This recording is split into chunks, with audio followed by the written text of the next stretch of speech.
Welcome back, 536. So just to kind of bring everyone up to speed here, we talked weeks ago after Bernard Drinville and the Education Ministry announced this drastic cut to education budgets across the province. And reaction at that time was, this happened too late. Our school year's about to start. This is ridiculous. Programs will have to be cut, et cetera, et cetera. Only to have the minister then reverse course in a sense and say, okay, that $570 million, we're going to put most of that money back, but it will have conditions attached to it.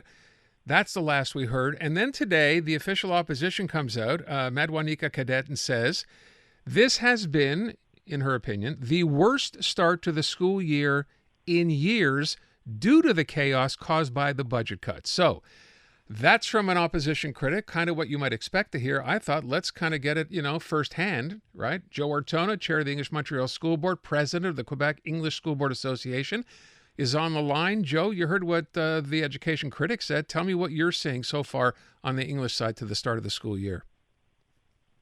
Hi, Aaron. Thanks for having me on. So there's two realities, right? The truth is, when it comes to the French sector, she's not wrong. And the reason why is because they have no ability to fight the government on any of these cuts. They've had to comply, and most of the service centers have adopted budgets that are balanced, which means that they have slashed services. I can't imagine what it's looking like in the French public system, but it's really not good.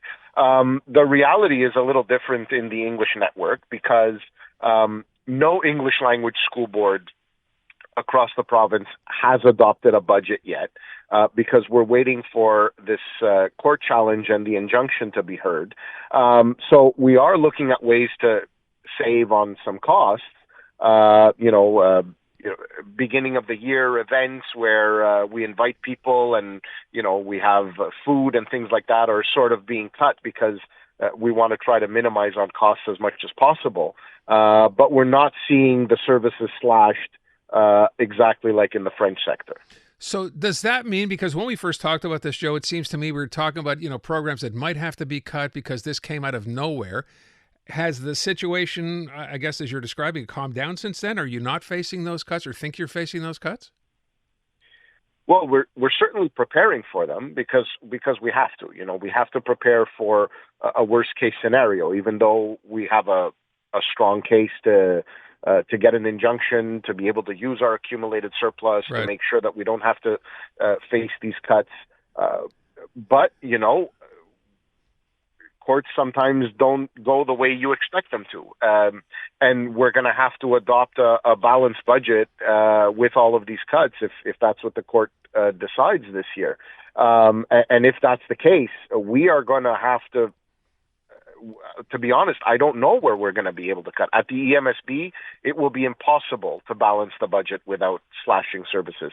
And at other school boards across the province, at the Quebec English School Boards Association, we're obviously speaking regularly to the chairs of the other school boards, and many of them are in the same situation. It's a real challenge to be able to balance the budget with the compressions that the government's imposing. So you're describing a situation here where this all basically hinges on what that court decision is and when that comes down. There's a possibility this could not come down for months? No, it's not. I don't think it's going to be that long. The courts are very sensitive to the fact that we have a deadline to adopt a budget, and so they're going to do everything that they possibly can to ensure that this case is going to be heard quickly and going to be decided quickly. And our deadline to adopt a budget is October 30th, so we should get an answer before that. It's interesting to note, of course, we have a cabinet shuffle. We've already been told about that. And one of the names that came up, and we'll know tomorrow for sure, is, of course, the education minister, Bernard Drinville. If there's a change there, is this good, bad, or indifferent going forward? 3 years ago, I would have told you I could never think of an education minister that was worse than Jean-François Roberge. And 3 years later, I could tell you, they could change the education minister with anybody from that government that has that mindset, and it would not change anything at all. They have been, really grossly incompetent And for the English sector, completely ignorant on Section 23 and the actual management and control rights that we have over our schools. I mean, they could keep them, they could change. I don't think it's going to change a thing. Since this story came out, I said at the beginning, right, when this was first announced, there was so much backlash that it took only, I think, less than a week maybe before Bernard Dranville came back and said, okay, some of the money, most of the money kind of will go back, as I said, with conditions. Has there been any consultation? I know we talk about this all the time. I continually ask the question because the government says one thing, and then we find that on the other end it never happened. And of course, it's, we'll consult with the boards and come up with something. Have you had that discussion? There have been no consultation with the board. So let me be clear. They never consulted with the boards in terms of how much money that they were going to reinject and what those conditions were going to be. They are only now on the administrative side. They've really tossed the elected officials to the wayside. But on the administrative side, they've only now started to meet with some administrators of boards and service centers in order to figure out why it is that everybody's telling them the same thing, that it's impossible for us to be able to adopt these budgets with their compressions without slashing services, because they don't understand anything at all about the education network and how it works. And they've now come to realize when the school year starts that maybe they should, meet with some administrators and try to figure out where they're going wrong. It's hard to believe this, but this every time this has come up in other discussions as well, that's always it, right? It's always after the fact, never before the fact, which is really kind of mind-boggling. But I guess that's a situation you find yourself in, Joe. So I feel for you if that means anything. I will ask one other question. I know we talked about this as well. With respect to teachers, I think the number today, we spoke earlier about this, is about 1,200 teachers short across the system. How are you doing at the English side as far as teachers go?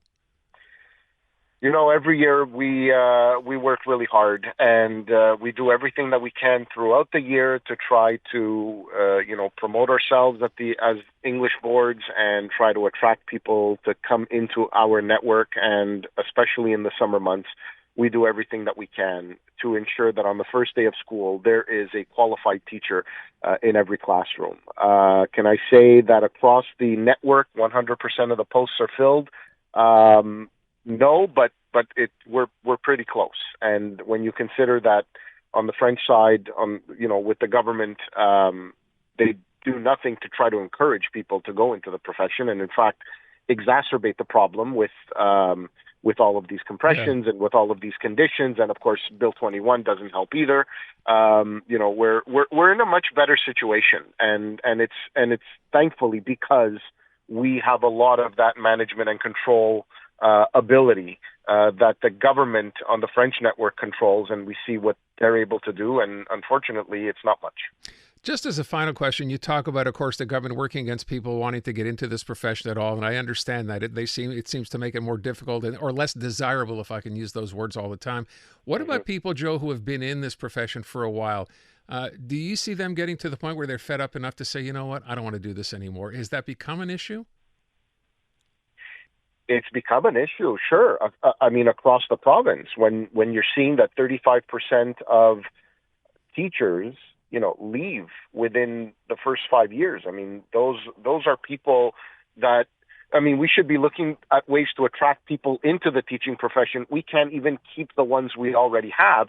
And so we're in this constant state of having to replenish these teachers that are leaving because they're seeing their working conditions and their salary, and they're not satisfied, and they can find that they can do as well or better in other areas. Yeah. And so you see people with bachelors of education, working as bartenders or waiters or waitresses.